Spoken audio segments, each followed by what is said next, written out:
My name is Eyiwumi Esther. I'm the founder, the pioneer, and the lead writer of EYISTAR motivational blog. It's the 5th anniversary of my blog today, and I'll be launching the version 2 of my website, which is www.eyistar.com.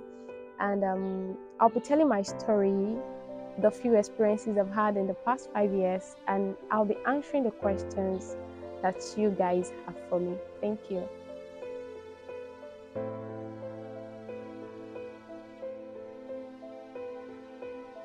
Okay, the inception of my journey. I believe in little beginnings.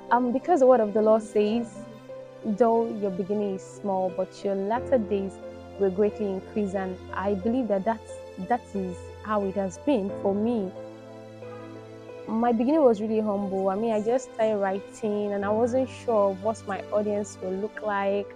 I don't even know if people will be interested in what I have to put together. But when the journey started, the feedbacks I got was really amazing. And as time goes by, my writing started spreading to places, to nations, because I've gotten feedbacks from Canada, from Netherlands, from Cyprus, to mention a few. And my inception was really humble. But I bless God for where I am at the moment. Thank you. For people who have seen my videos, maybe the first to the second year, is one of the questions I answered back then. And it was that there was a season in my life that I was answering so many questions. People literally come to me and tell me, this I'm telling you, I don't know, I just feel I should share it with you. And it was literally happening like back to back. And the responses or the answers I was giving to them that time, they were not ordinary. I literally don't even know where they flow from. It's just like someone coming to you and you are sure, I'm not sure I have the answer to this particular question. And it was flowing seamlessly.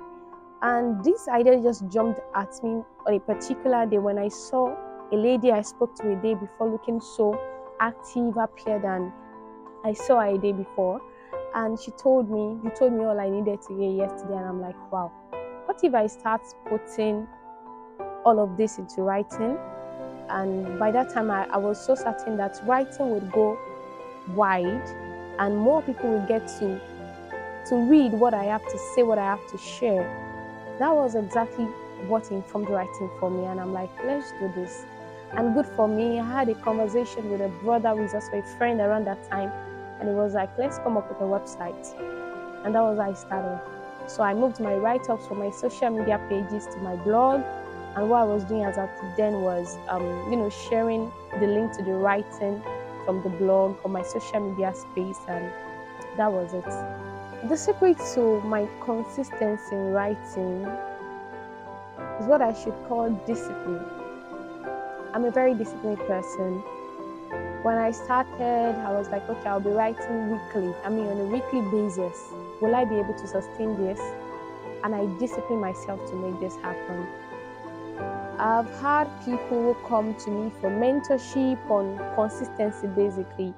And I will tell them that I can pour so much into you, but I can't assure you I can pour consistency into you because, you yourself, you have to be disciplined. You have to mean this. You must be sure this is what I want. And one of the things that helps my consistency is, what if the person that needs to get blessed today doesn't see my write-up? So I want to keep showing up. I want to keep pushing out those words. I want to keep meeting the needs of people with my writing and through my writing. So I always tell myself I have to stay consistent. When it's easy, when it's not. Sometimes you see my write-ups around 9:30, 10:30 p.m. And I'm like, you just have to see it on a Monday because I have to do this. So my thoughts on traffic and online engagement is different from every other person's perspective because I believe that we all see it differently and perspective to life are different. Okay, so there was a time that the person in charge of my website told me that we needed more traffic for the website, for the blog, and I was like, I don't think that should be a concern. I feel like I have quite a number of persons that visit my blog on a daily, on a weekly basis, and I feel that is enough. And my concern is that the person who needs to get blessed, as the person visited the blog, As the person gotten the message, as the person been informed, as the person been transformed through what the person has read. And it was like, wow, that's a beautiful one, that literally everybody wants more traffic because they feel like that's the real G. I said, for me, the blessing is the real G. And I think there was also a time when I was not, in fact, till now, if you check my Instagram page, like I can have like 2 likes, 3 likes, but I'm not moved. Because I believe that many people come to see and they don't just like. And that is just it for me. And eventually, you'll see that a lot of people have actually read, visited, but nobody's liking, and that is fine by me. For the past 4 years, the 5th journey is just starting today.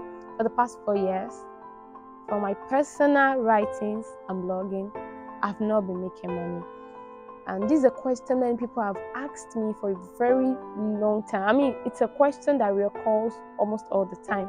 People asking me, do you make money from your blogging? And I would tell them that income was not the intention. I started out as a student, and the intention was I wanted lives to be blessed.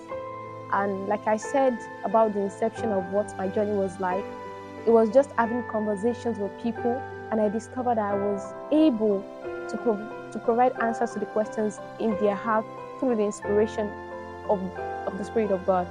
My motivation as a writer is the feedback I get from people. I'm always excited to know that people are getting blessed through my work. I've faced quite a number of challenges, especially in writing as a blogger. But basically, I think the challenge, like the basic challenges, are probably network issues, the website's going down on days you're not even prepared for that. You're ready to post and you just get to the website and you meet something funny, or maybe hackers are trying to just play with your mind. It's just a lot, and yeah, those are the things. I've learned to stay resilient. Regardless of anything that is happening, I'm solution minded. I'm always thinking of the way forward. What's the next line of action? There are days I have to stroll to long distances looking for a good network. Here in Nigeria, network will always frustrate you, and it's a lot, but resilience is very important. You have to be resilient. The end goal must be in mind. Why are you doing this, regardless of what is coming up as a challenge? So that's it. Thank you. My blog, my website crashed last year, September to be precise, just a few weeks after the last anniversary, and it took time before we were able to actually discover what actually went wrong. The bad news there was that I lost all my write-ups for the past 4 years. Yeah, it's a lot, because I have a backup for my write-ups, but I lost it with a phone June last year. So come September again, it was a lot. But I think the basic issue, what really went wrong, was we thought it was maybe from the domain, everything, but it was discovered that it was with the company that was managing the website. But we were close to suing them, really, because the guy was not ready to take responsibility, and he was trying to push it to our side and all. We thought it was a technical issue, but the whole problem came from their side, and we could not retrieve the blog site. And that is why we are launching the version 2 today, because we are starting from the scratch, and this time around we are here bigger and better. Come on.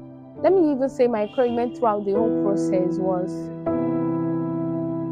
we have to keep going. We can't back down because of a challenge, because I believe that what happened was a challenge and it was discouraging at a point, but what really encouraged me was the gift of the people I had around me that time. People were with me, supporting me all the way, and this encouragement of, don't worry, just keep pushing. And I'm blessed with an amazing team. So aside my team, people on my broadcast list, people who repost for me, those people, they served as encouragement, because they gave me reasons to keep going at the time when I was maximizing my Facebook page. Yeah. Okay, what I do to unwind. I'm not a movie person, so I rarely see movies. If I can count on one hand how many movies I've seen this year, So I read books. I love to be informed, yeah. And also to unwind, I reach out to friends. Sometimes very few hangouts, yeah, because I just love to stay in there. That's it. And aside writing, what do I do? I do ministry. Also, I speak. I speak at events. I'm an inspirational speaker, and yeah. Aside that, I write like outside my blog to make money. So I'm a content writer and I'm a copywriter too. So that's it. Okay, my candid advice to any creative, any creative skill work that you are into, be consistent, keep showing up. People don't have to notice you now. The whole world does not have to notice you now, but in as much as you are good at what you're doing, excellence is very key. I'm very big on that. People have given me feedback on my work personally, my flyer, my team are amazing people. We work together as a team. We are team workers. We work together. So they know that this is what suits this work and they always give my best. What I would say is that take excellence very seriously. Be excellent at what you are doing. Learn more skills. Read more books. Go for more webinars, for seminars. Join meetings that will help you to be more skilled, to know much more about what you are into. And I can assure you, it will spread out to the nations in no time. Just give yourself the time that you need to grow, learn, evolve.